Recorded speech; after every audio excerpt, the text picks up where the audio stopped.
Hola chicos, buenos días. El día de hoy vamos a hablar acerca de un tema del lenguaje. En esta ocasión hablaremos acerca del sujeto, ¿no? El sujeto, sus clases o tipos de sujeto. Pero para ello vamos a repasar un poquito qué es el sujeto. El sujeto es la persona, animal o cosa de quien se dice algo, ¿no? O también es la persona, animal o cosa de quien vamos a hablar dentro del predicado. Recordemos que el sujeto tiene una estructura y su núcleo, por general, va a ser un sustantivo o un pronombre, ¿no? Aunque también puede ser, digamos, un verbo infinitivo, pero sustantivado. También recordemos que el sujeto no solamente lo vamos a encontrar o no solamente se encuentra al inicio de la oración, sino también puede estar al medio de la oración o al final de la oración. Y para reconocerlo, simplemente vamos a hacer las siguientes preguntas al verbo, ¿no? Identificamos al verbo y le hacemos la pregunta de quién, quiénes o qué.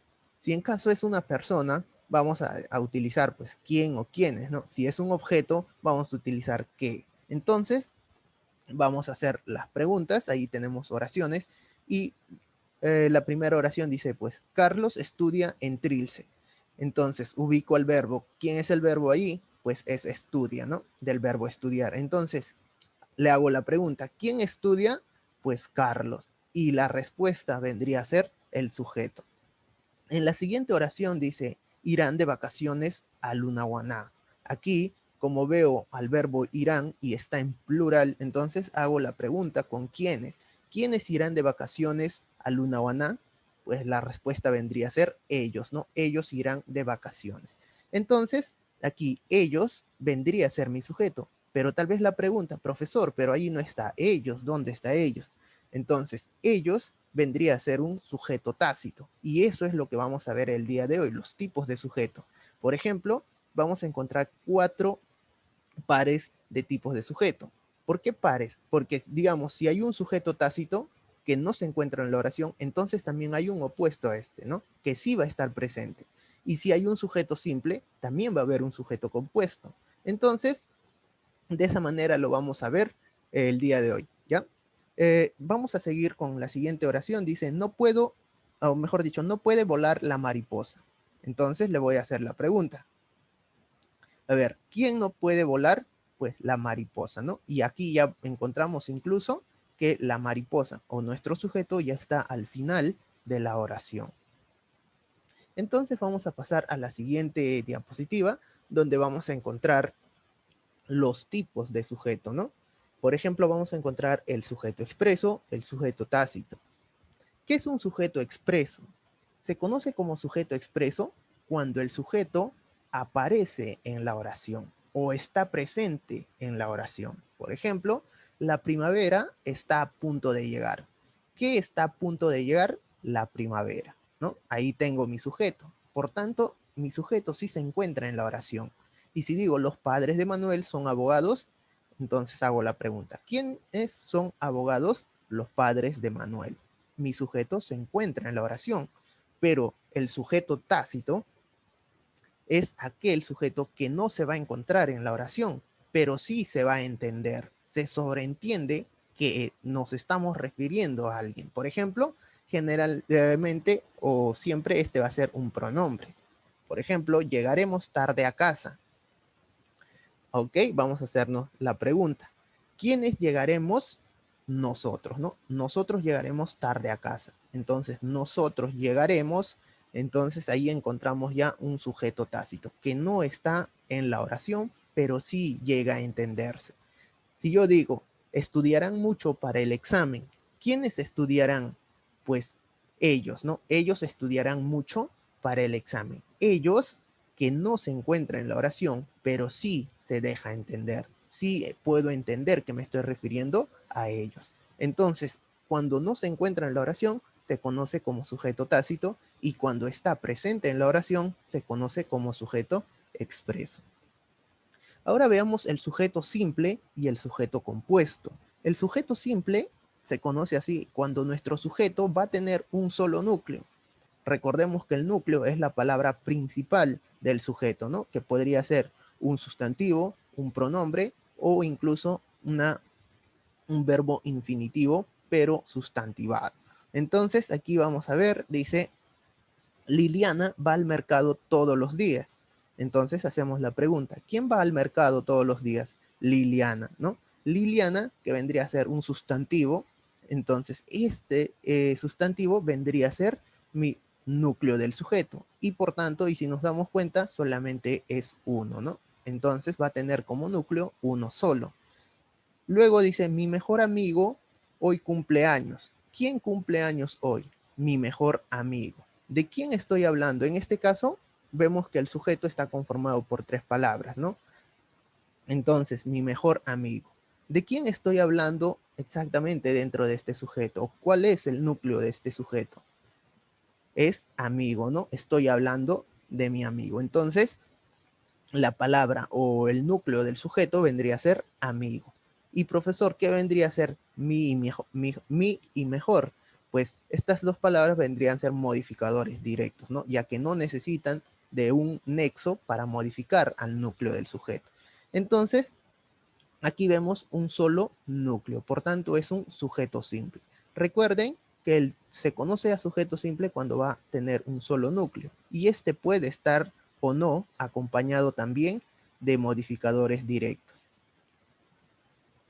Ahora, cuando hablamos de un sujeto compuesto, ya es cuando posee más de dos núcleos, ¿no?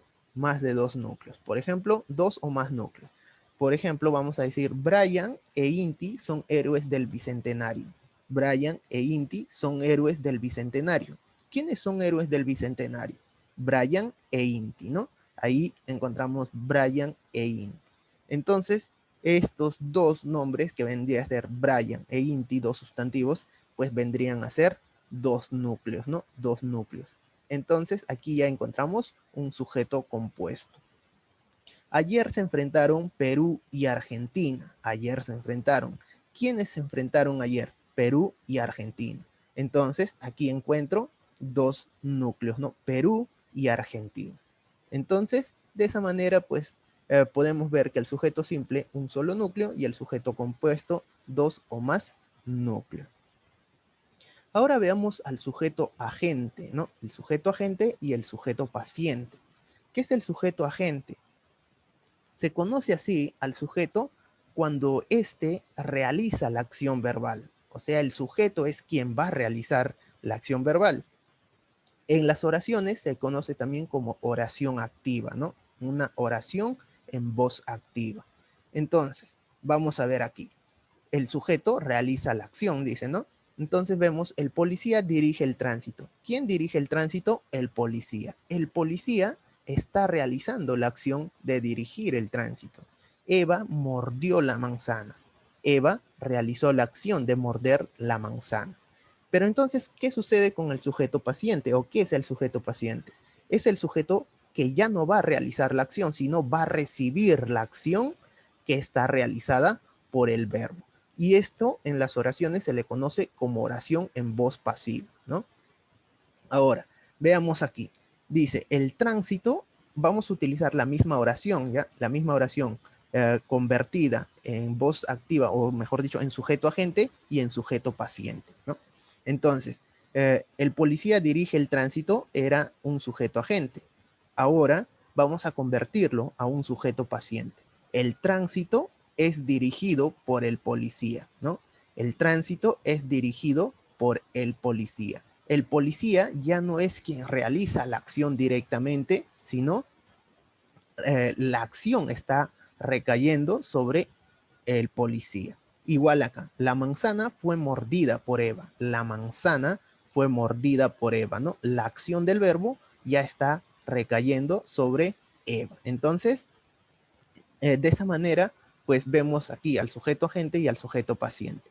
En este caso, cuando pasa de un sujeto agente a un sujeto paciente, ya no es, digamos, el policía, en este caso, nuestro sujeto que era en el sujeto agente, cuando pasa paciente, ya no es nuestro sujeto, sino nuestro sujeto vendría a ser ya el tránsito. Por ejemplo, yo digo, ¿qué es dirigido por el policía? El tránsito, ¿no? El tránsito ya vendría a ser mi sujeto. Y lo mismo sucede con la siguiente oración. Aquí, en este cuadro de abajo, podemos verlo aún más claramente, cómo es el cambio de posición, ¿no? Por ejemplo, lo que está arriba, la oración de la parte de arriba, es pues un sujeto agente.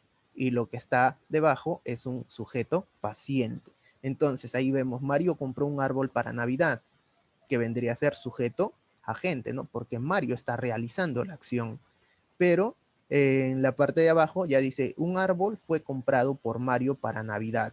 Entonces, aquí ya un árbol viene a ser el sujeto y fue comprado por Mario, ¿no? Ahí fue comprado, ¿no? La acción ya recae sobre Mario para Navidad. Entonces, aquí ya tenemos como sujeto a un árbol. Entonces, de esa manera, pues vemos que el sujeto va a cambiar de posición, ¿no? Un sujeto agente y un sujeto paciente.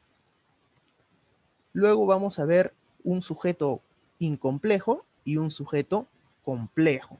¿Qué es un sujeto incomplejo? Este sujeto incomplejo se dice así cuando no presenta modificadores indirectos ni aposición. Recordemos que los modificadores indirectos y las aposiciones, un modificador indirecto necesita de un nexo para modificar al núcleo y las aposiciones son una explicación o una especificación del núcleo, ¿no? Entonces, dice, Alejandro lamentó no seguir tus consejos. Entonces, el sujeto incomplejo dice, no va a presentar modificadores indirectos ni aposición, pero sí puede presentar modificadores directos, ¿no? Alejandro lamentó no seguir tus consejos. ¿Quién lamentó no seguir tus consejos? Alejandro. Entonces ahí vemos al núcleo del sujeto que incluso está solito, ¿no? No tiene modificador directo, ni indirectos, ni aposición. Entonces, solamente encontramos al núcleo. Luego dice, el asesino entró a la comisaría para robar las armas. El asesino entró a la comisaría para robar las armas. ¿Quién entró a la comisaría? Pues el asesino. Ahí vemos el asesino, ¿no? Ya encontramos dos palabras en el sujeto. El núcleo vendría a ser asesino, el modificador directo. ¿Ya? Recuerden que el sujeto incomplejo solamente puede presentar el núcleo o el núcleo y el modificador directo, pero no tiene que presentar indirectos ni aposición. Entonces, el sujeto complejo, por otro lado, es aquel que sí va a presentar modificadores indirectos o aposición. Y también por ahí puede sumarse un modificador directo, ¿ya? Pero siempre, sí o sí, tiene que estar presente un modificador indirecto o una aposición. Por ejemplo, mi amigo Pedro jugará en el campeonato. A ver, ¿quién jugará en el campeonato? Mi amigo Pedro, ¿no? Ahí veo mi amigo Pedro, que vendría a ser el sujeto, ¿ya? El núcleo del sujeto vendría a ser amigo, mi modificador directo, y Pedro, ¿qué vendría a ser? Ah, ya, profesor, es una aposición, ¿no? Mejor dicho, claro, es una posición eh, especificativa, ¿no? Está especificando quién es mi amigo. Entonces, ahí encontramos una posición, por tanto, ya vendría a ser un sujeto complejo. El policía de la esquina fue baleado por los ladrones del banco. Entonces, ¿quién fue baleado por los ladrones del banco? Muy bien, el policía de la esquina, ¿no? Ahí encontramos el policía de la esquina, nuestro sujeto. ¿Quién es el núcleo? El policía.